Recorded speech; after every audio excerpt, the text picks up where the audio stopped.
So the most notable bit of player news is that it's official. Rams wide receiver Cooper Kupp dealing with the hamstring injury. He will not play in Week 1 against the Seahawks, and we got to hear from Coach Sean McVay and his quarterback Matthew Stafford on Cooper Kupp's injury situation. Just dealing with some soft tissue stuff, just trying to get him to feel back to normal. And when that ended up occurring, then we'll have him back. But in the meantime, he will not be playing for us. Any thoughts of putting him? It's a possibility. We'll look into that. We want to be able to just kind of give him a little bit of time. We don't have to make that decision quite yet, Gary, but there's a possibility of that. That's the toughest thing. Everybody sits there and goes, oh, man, he's not going to be on our fantasy team, or he's not going to be on this, that, and the other. But, this is a human being, too, that works his entire life and works, more than anybody I know in the off seasons to make sure that he's ready to go. And when he's not, that's tough as a human being, and as a football player and as a competitor. Jay, obviously a huge blow. No Cooper Kupp Week 1 for a team that is already very top-heavy. They'll be missing maybe their best overall offensive player, of course. Yeah, and 2 giant red flags. 1, Sean McVay mentioning it's a possibility that he might go on IR. 2, Matthew Stafford talking about Cooper Kupp and his well-being as a human being. Right. That doesn't sound like you're just missing 1 week.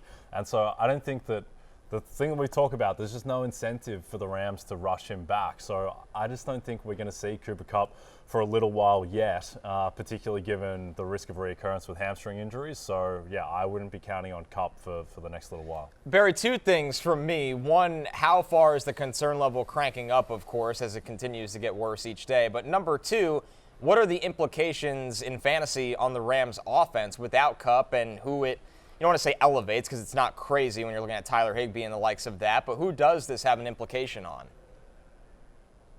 So we'll start there in terms of, I think Jay's absolutely right. I tweeted this out, Mike Florio, Pro Football Talk, put this out there. It might be, maybe there's some nerve damage there. There's something going on.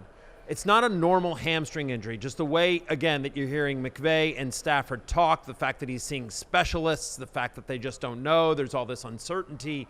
It just bad vibes. I'm not a doctor. All I know is that hamstring injuries, while problematic, are a fairly, normal occurrence in the NFL. And so you sort of know, okay, it's this kind of a grade and it's going to be a 1-week injury. It's going to be a 4-week. It's going to be a 2-week. The fact that there's so much uncertainty and it keeps getting worse, right? No, we think he'll be back for Week 1. No, he's definitely not going to play in Week 1.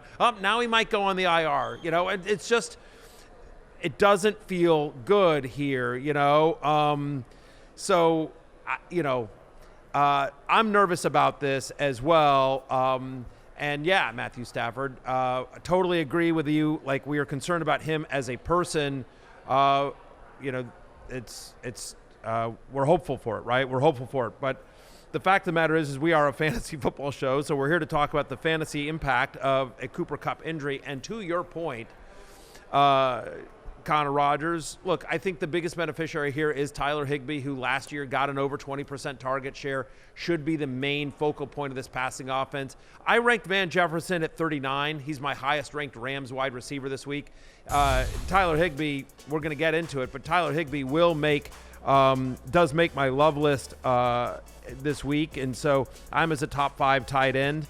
It's a really good matchup against Seattle as well, as we'll talk about later in the show. Seattle last year allowed the most yards to opposing tight ends. But you see it there on your screen. So after Van Jefferson, you've got Tutu Atwell, you've got Ben Skowronek, Demarcus Robinson, who last year was with the Ravens. Puka Nacua, is that how I say his name, Connor? Yes. Because he's really interesting to me. So I'll just say that, my friend and former colleague Jim Nagy, who would do some stuff occasionally for us over at ESPN, of course, Jim runs the Senior Bowl, does a great job there. Jim's an avid fantasy player, and he told me that, and he looks at all these kids coming out. He just told me he thinks Puka's special, and for whatever it's worth, he drafted Puka to his fantasy team. So that's a guy that I think is really interesting to sort of keep an eye on as the season goes on. But if you're starting a Rams wide receiver this week, I think it's Van Jefferson. I do think as long as Kupp is out, eventually, and maybe sooner rather than later, that Puka overtakes Tutu Atwell in the Rams pecking order, but just none of it feels great. It's not a great offensive line. We don't know how healthy Stafford is, obviously, and none of those guys inspire a ton of confidence here. Like Matthew said, he hinted at it. We'll get into Tyler Higbee plenty later on. But, of course, we're going to start with the running back position for But, Connor, Love. real quickly, though. Yeah. Connor, real quickly, though, will you just because I'm bringing it up, and I think this is a name that needs to be on people's radar, just talk a little bit about Puka Nacua and what kind of player he is, what the Rams have in him. I know they're very high on him, and he's had a great camp. Yeah, I mean, they've been looking for somebody that can stretch the field a little bit and get working down the field a little bit, even if Cooper Kupp was there. And I think Puka Nacua was drafted to hopefully do that, maybe the second half of the season, slowly work him in, and now maybe there's no choice. They tried that with Tutu Atwell. It really hasn't worked out with Nacua. He's somebody that should be able to get going down the field. We know Stafford still has a great arm when protected, when healthy, so you like him as a vertical threat, but now maybe they have to force more of those targets his way without Cooper Kupp, of course, in this offense. Van Jefferson doesn't inspire a ton of confidence where you feel like all of the targets shift to him right away. So I am curious. I think you need to be careful with expectations in redraft, right? He was probably a really nice dynasty stash, but he'll be somebody we'll monitor on the waiver wire closely. Yeah, I'm not saying you pick him up and start him. It's just a name to keep on your radar unless you're in a crazy deep league. But it's just somebody that has, come across my radar that is going to your point, have a lot more opportunity early on than I think they expected to, given the injury to Kupp and, frankly, how well he's performed so far in camp.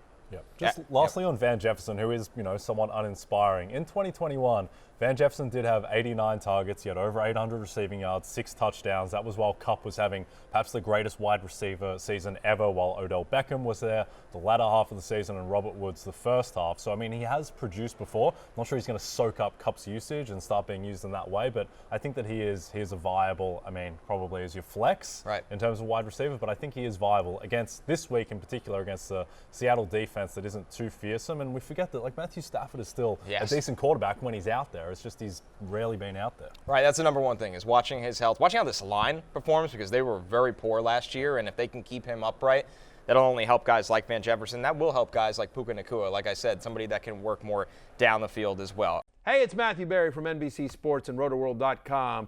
Just want to thank you so much for watching what you just watched, or at least being too lazy to click out of it after the autoplay just kept it going. So either way, thank you so much for just letting it scroll by your screen. And now I'd like to ask you respectfully,